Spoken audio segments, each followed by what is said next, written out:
आगामी कार्यक्रम प्रायोजित किया है जॉय स्माइल मिनिस्ट्रीज के मित्रों और सहयोगियों ने।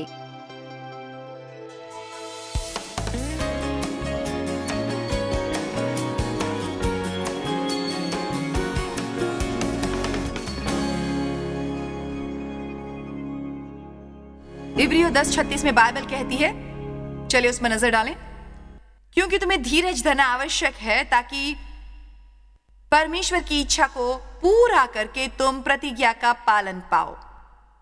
परमेश्वर की इच्छा किसी के लिए भी हो सकती है, न कि उनके लिए जिन्हें वादे किए गए हैं, बल्कि उनके लिए जो परमेश्वर के कहे पर करते हैं ताकि उन्हें प्रतिज्ञा का फल प्राप्त हो। यशायाह में कहा गया है, तैयार और आज्ञाकारी धरती की वसा खाएगा। खैर, हम सब तैयार हैं, पर क्या आज्ञाकारी हैं? पहले आपको प्रतिज्ञा के बारे में जानना होगा, फिर आपको आज्ञाकारी बनना होगा और परमेश्वर का कहा मानना होगा। जो जानते हो करना होगा। क्या आपको कुछ बता सकती हूं? एक भारी जिम्मेदारी है वचन के प्रति जो आप सुनते हैं। अगर आप सच में परमेश्वर की नहीं मानना चाहते तो आपको घर बैठे रहना चाहिए और कुछ नहीं सीखना चाहिए, क्योंकि हर बार आप टीवी ऑन करेंगे तो कुछ न कुछ उपदेश देखेंगे। अब आपके पास अधिक जानकारी है जो पहले नहीं थी, और आप अधिक जिम्मेदार होंगे जितने पहले नहीं थे। यह आपके मनोरंजन के लिए नहीं, हम कोई शो नहीं कर रहे हैं आज। बहुत सारे जीवन रक्षक, जीवन प्रवर्तक सिद्धांत हैं। पवित्र आत्मा निवेदन कर रही है आपसे, परमेश्वर की इच्छा से मैंने अपने बेटों को मरने को भेजा ताकि तुम्हें जीवन मिल सके। चोर केवल मारने, चुराने या नष्ट करने आता है। यीशु ने कहा, मैं आया ताकि तुम अपने जीवन का आनंद ले सको, इतना भरपूर कि वो छलकने लगे। नहीं तो हम परेशान हो जाएंगे हर उस प्रकार की मूर्खतापूर्ण बातों से जिसमें शैतान परेशान करने आता है। हमारा जीवन उद्देश्य परमेश्वर की आज्ञा मानना होना चाहिए। यीशु ने कहा, मेरा खाना, मेरा पोषण परमेश्वर की इच्छा पूर्ति है, यही मुझे भूखा रहने से रोकता है। वो शारीरिक भूख के बारे में नहीं सोच रहे थे, वो बात कर रहे थे हर बार कुछ पाने की, हमेशा कुछ न कुछ देखने की। कभी संतुष्ट नहीं होते थे, भले ही कुछ भी होता हो हमारे जीवनों में। उन्होंने कहा था, मेरा पोषण जो मुझे खुराक और सामग्री देता है ताकि पूरी कर सकूं पिता की इच्छा। मैं बता रही हूं, विश्राम की सबसे बेहतर अवस्था है दिन के आखिर में बैठ जाना और अपनी क्षमता के अनुसार जानना कि आपने वही किया जो परमेश्वर ने उस दिन करने को कहा था।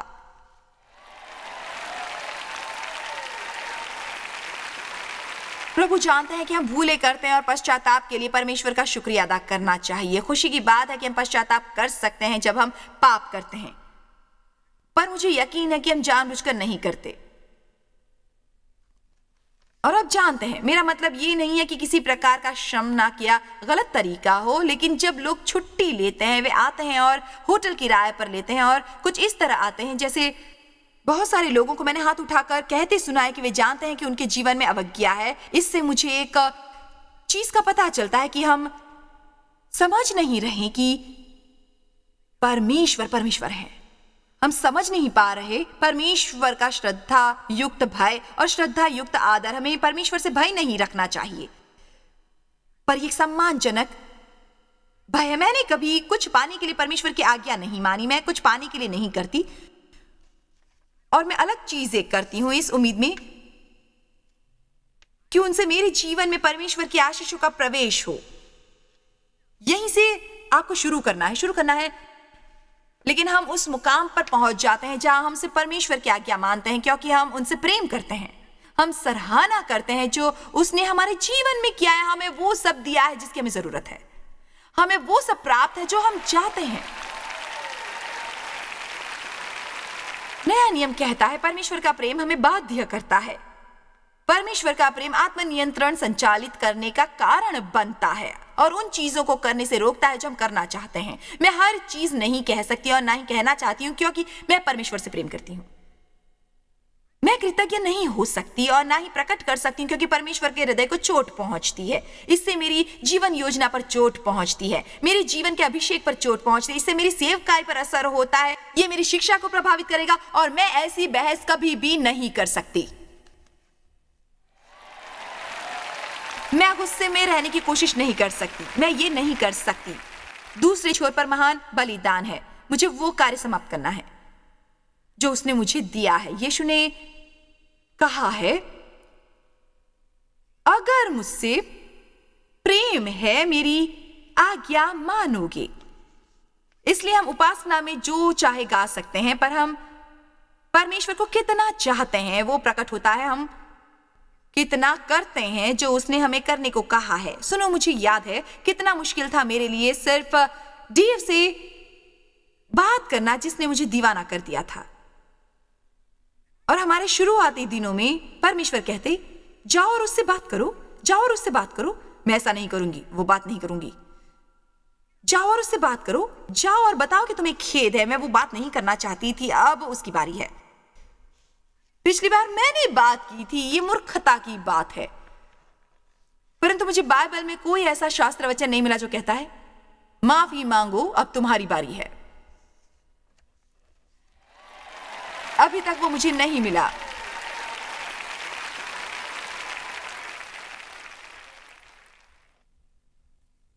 जानते, सबसे परिपक्व ईसाई पहले हमेशा वही करता है जो सही है। सिर्फ बैठकर इंतजार मत करो कि कोई दूसरा सही करे। मत सोचो कि आप गलत कर सकते हो, क्योंकि कितनों को आप जानते हो जो गलत कर रहे हैं। आप जिन्हें जानते हैं उनकी तरफ से आप जवाबदेह नहीं है। आप सभी व्यक्तिगत रूप से परमेश्वर के सामने अलग अलग जवाबदेह होंगे। खैर, हर कोई ऐसा करता है। हर कोई उस फिल्म को देखता है, मैं अकेला नहीं देखता। पर आप हर कोई नहीं है। आपने परमेश्वर से भाग्य मांगा है, आप वो चाहते हैं या नहीं? चाहते हैं ना? सबोपदेशक 12:13। ठीक, अब इसे लिखा है सुलेमान ने, ऐसा व्यक्ति जिसने परमेश्वर से बुद्धिमानी के बारे में पूछा, जो दूसरों से अधिक बुद्धिमान था। एक व्यक्ति जो बुद्धिमान था मूर्ख साबित हुआ, जो कि बड़ा ही दिलचस्प मामला है। समस्या एक भाग था उसकी बुद्धिमानी। जब वो काम कर रहा था, उसके जीवन में जबरदस्त चौंकाने वाली समृद्धि लेकर आया। जानते हैं, बाइबल कहती है बुद्धिमानी लाएगी धन, अनुग्रह और सम्मान। और उसके पास इतना हो गया कि उसने उसे स्वार्थी, आत्म केंद्रित और उसके जरिए परमेश्वर की सेवा करने के बजाय अपने आप को बनाने में लग गया। तो उसने कहा, मैंने स्वयं के लिए घर बनाया, हर चीज मेरे स्वयं के लिए की, स्वयं के लिए, स्वयं के लिए, स्वयं के लिए। अगर आप सबोपदेशक पढ़ेंगे, और फिर वो लग गया कि कितनी औरतें रखनी है। मेरा मतलब उसके पास हर वो चीज थी जो होनी चाहिए, पर फिर भी वो दुखी था। तो मैं चाहती हूं कि आप सबोपदेशक का अंतिम अध्याय देखें, बिल्कुल अंतिम आयत पर, और देखें कि वो क्या कहता है अपने जीवन के बारे में। सब कुछ सुना गया और अंत की बात यह है कि परमेश्वर का भय मान और उसकी उपासना कर, जान कि वो क्या है, और उसकी आज्ञाओं का पालन कर, क्योंकि मनुष्य का संपूर्ण कर्तव्य यही है। उसके निर्माण का मूल उद्देश्य यही है। परमेश्वर की व्यवस्था का उद्देश्य सारे चरित्रों की जड़, सभी खुशियों की आधारशिला, सभी असंगत परिस्थितियों और शर्तों का समायोजन सूर्य के अंतर्गत, और मनुष्य का संपूर्ण कर्तव्य। अब थोड़ा पीछे जाकर फिर से शुरुआत करते हैं, क्योंकि मैं इसे पढ़ना चाहूंगी। मैं चाहती हूं आप इसे देखें। हर प्रयास के बाद ये उसका अंत परमेश्वर का भय मान और उसकी आज्ञाओं का पालन कर, क्योंकि इसी उद्देश्य के लिए तुम्हारी रचना की गई है। हमारी रचना परमेश्वर की महिमा के लिए की गई है, केवल भजन गाकर नहीं, बल्कि उसकी इच्छा पूरी करके। बाइबल कहती है कि हमें उसकी उपासना भावना और सच्चाई से करनी चाहिए। परमेश्वर की उन पर नजर है जो उनकी उपासना पवित्रता और सच्चाई से करते हैं। और मेरे लिए, मैंने उसकी खोज कई वर्ष पहले शुरू की थी। इसका अर्थ है ये नहीं कि परमेश्वर की उपासना में स्क्रीन पर लिखे हुए वचनों को पढ़ूं। हम परमेश्वर की उपासना पूरे जीवन, हर एक के निर्णय के साथ, हम जो कुछ करते हैं सार्वजनिक रूप से, भले ही वो ग्रोसरी शॉप है। मेरा मतलब, क्या आपको वास्तव में लगता है कि हम परमेश्वर की उपासना कर रहे हैं? अगर आप आपकी ग्रोसरी कार्ट किसी नई कार के सामने छोड़ देते हैं,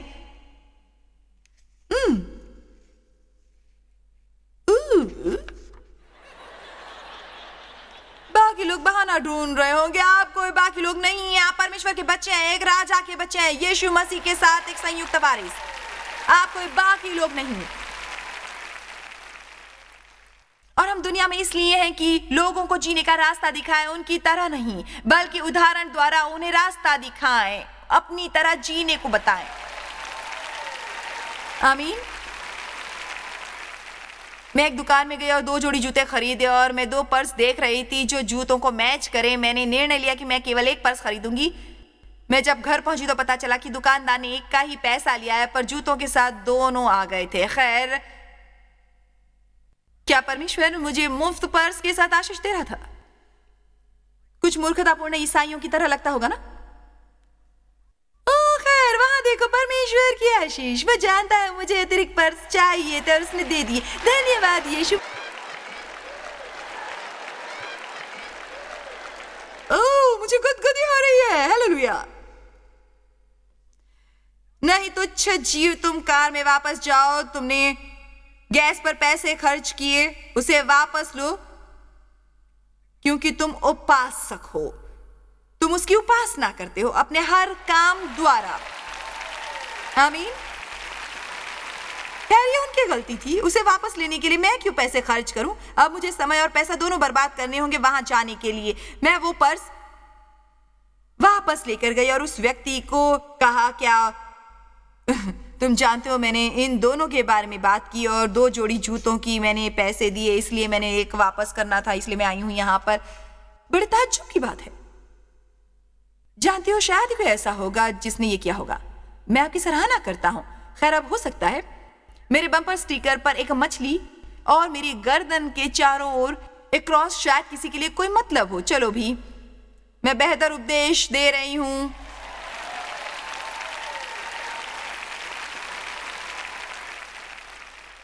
जानते हैं, मुझे ये संदेश पसंद है क्योंकि मुझे यकीन है कि ये आपको कुछ सिखाएगा उस संकरे मार्ग पर चलने के लिए जो जीवन की ओर जाता है, और दूसरा चौड़ा मार्ग जो विश्वास की ओर ले जाता है। चौड़े मार्ग पर शारीरिक सामान के साथ सबके लिए व्यापक रास्ता है, पर संकरे मार्ग पर सिर्फ आपके और परमेश्वर की इच्छा के लिए रास्ता है।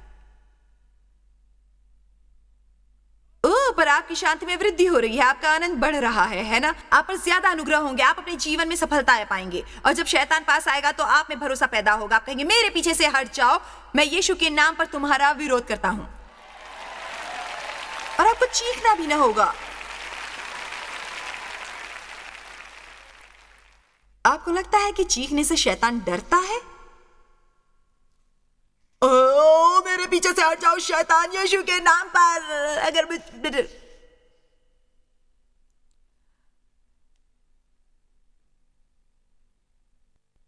अगर आप सबोपदेशक 12-13 देखें, शास्त्र वचन के दूसरे भागों को, जो कहता है कि आज्ञाकारिता सभी चरित्रों की जड़ है।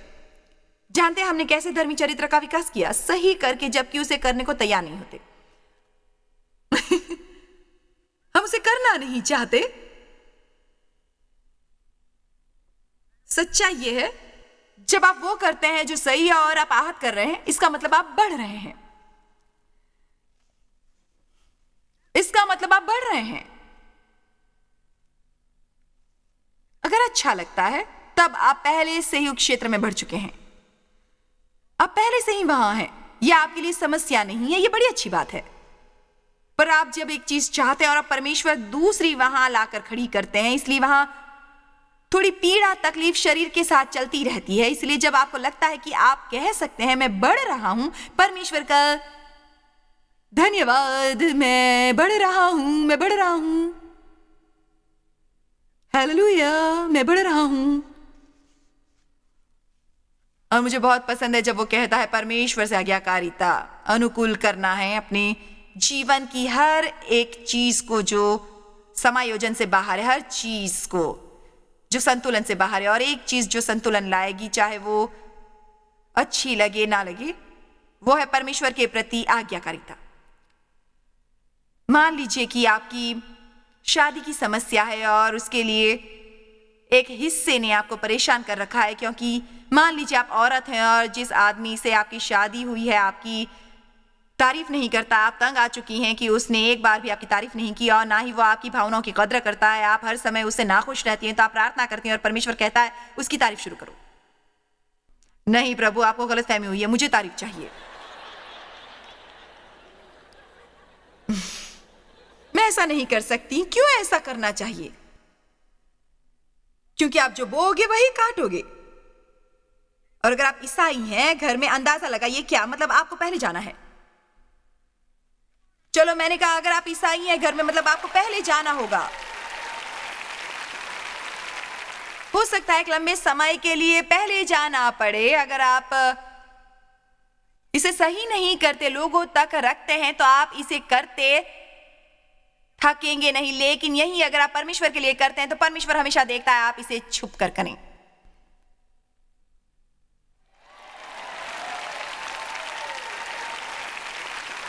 छोटी छोटी बातों में वफादार रहिए। जानते हैं मैं कहां से चाहूंगी कि आप शुरू करें? आप अपने विचारों से शुरू करें।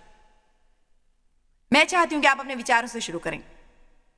जानते हैं क्यों? क्योंकि 2 कुरिन्थियों 10:4-5 कहती है क्योंकि हमारी लड़ाई के हथियार शारीरिक नहीं पर गढ़ों को ढा देने के लिए हैं, परमेश्वर द्वारा सामर्थ्य। आयत 5 कहती है इसलिए हम कल्पनाओं का और हर ऊंची बात का जो परमेश्वर की पहचान के विरुद्ध में उठती है खंडन करते हैं और हर भावना को जो कैद करके मसीह का आज्ञाकारी बना देते हैं। मुझे अपने कई विचारों को बंदी बनाना पड़ा आज सुबह यहां आने के लिए।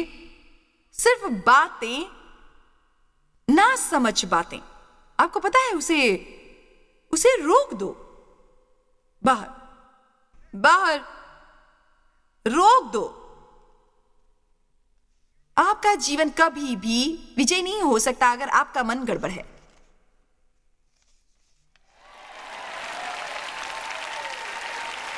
अगर कोई अश्लील साहित्य का आदी है, वो हर तरह की अश्लील बातों के बारे में ही सोचेगा और तब वो प्रेयर लाइन में चले जाएंगे स्वतंत्र होने के लिए और प्रार्थना कर सकते हैं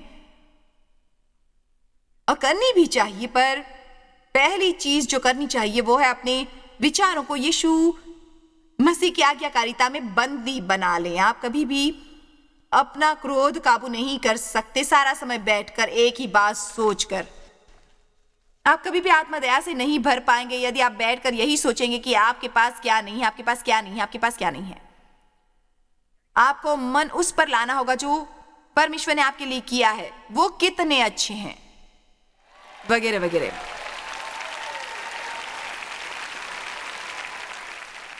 अभद्र होने के लिए क्षमा मांगो। बीमार दोस्त को फोन करने के लिए समय निकालो। परमेश्वर हमें पवित्र आत्मा की तैयारी पर ही नेतृत्व करते हैं। व्यस्त रहने का बहाना बंद करो। आप तो जानते हैं ये मेरे लिए बेहद व्यस्तता एक उबाऊ बहाना है। मैं बहुत तंग आ चुकी हूं ये बहाना सुन सुन कर कि देखिए मैं आना तो चाहता था पर व्यस्त था।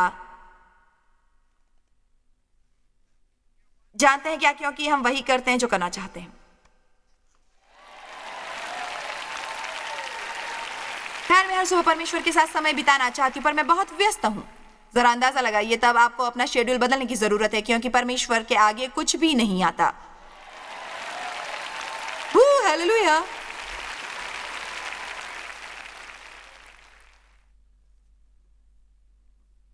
न शिकायत करो, न गप्पे मारो,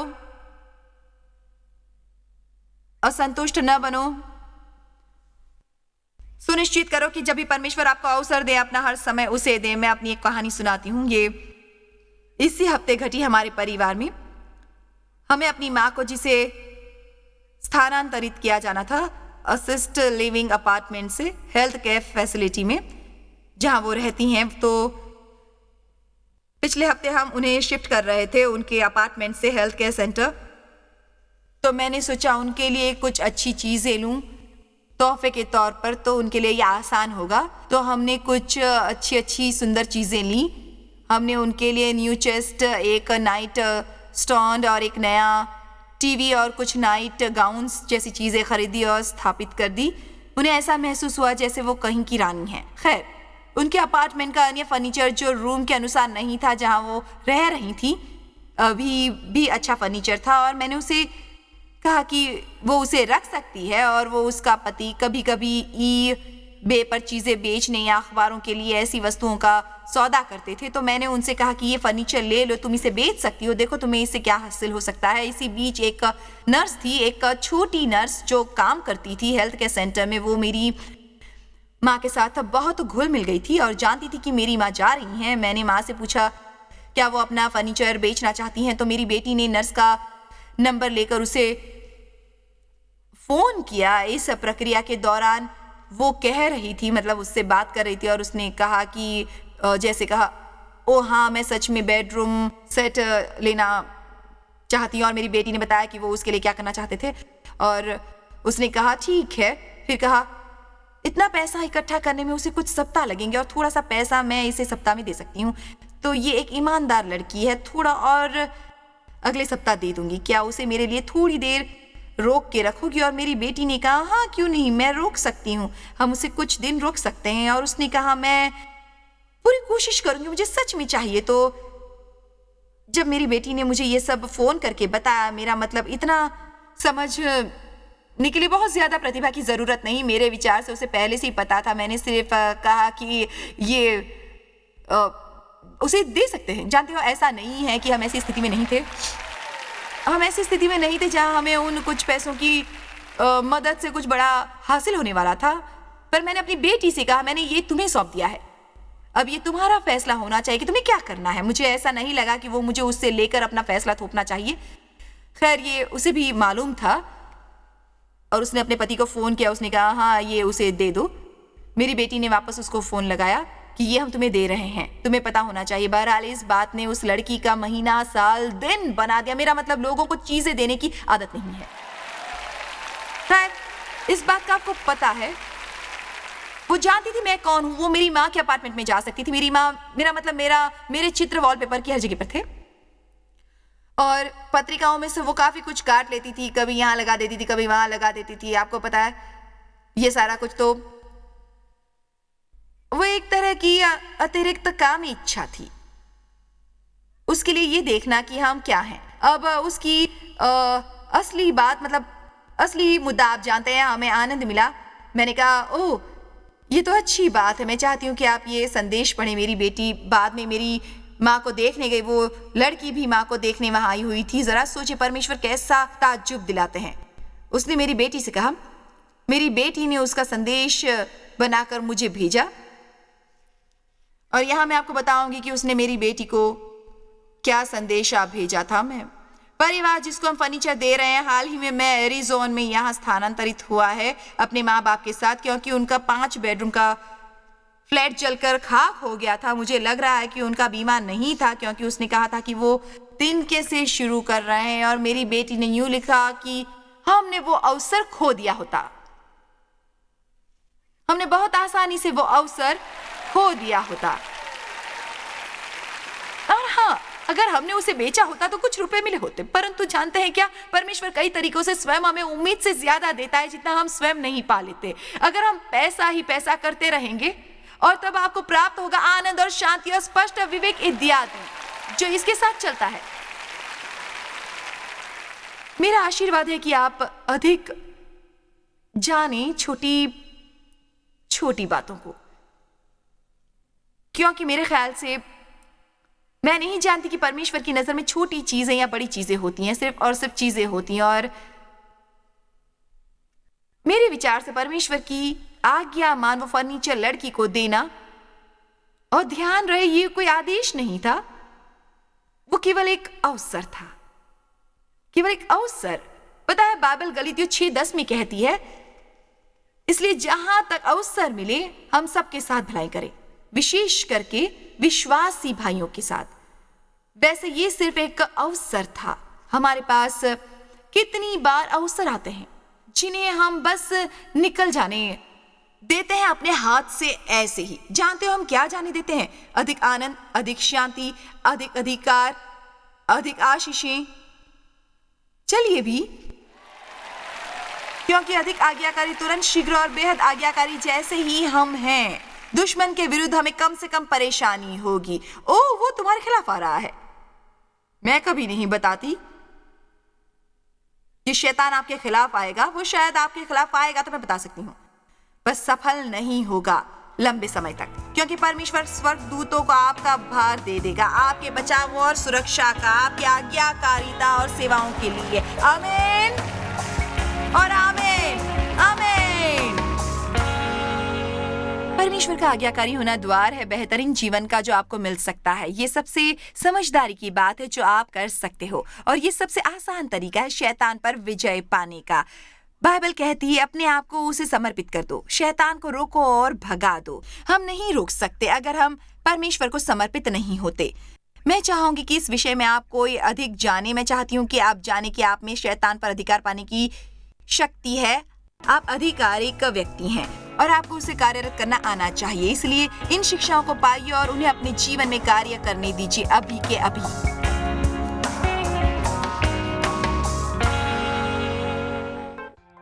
जॉयस मायर मिनिस्ट्रीज में आप हमारे लिए बहुत ही कीमती हैं, जितना कि आप जानते हैं। हम आपकी सराहना करते हैं और इस सेविकाई को दुनिया भर में संभव बनाने के लिए हम अपने दोस्तों और सहभागियों को धन्यवाद देते हैं। हम साथ मिलकर भूखों को खाना खिलाते हैं, गरीबों को कपड़े देते हैं और कई देशों में सुसमाचार बांटते हैं। अपना प्रार्थना निवेदन भेजने के लिए कृपया आज ही संपर्क कीजिए joycemeyer.org पर। हमारे स्रोतों के बारे में और भी जानिए। जॉयस की सभाओं की सूची देखिए हमारे साथ सहभागी बनने के लिए, क्योंकि हम दुनिया भर में मसीह के प्रेम को बांटते हैं। इसका खर्च उठाया है जॉयस मायर मिनिस्ट्रीज के मित्रों और सहयोगियों ने।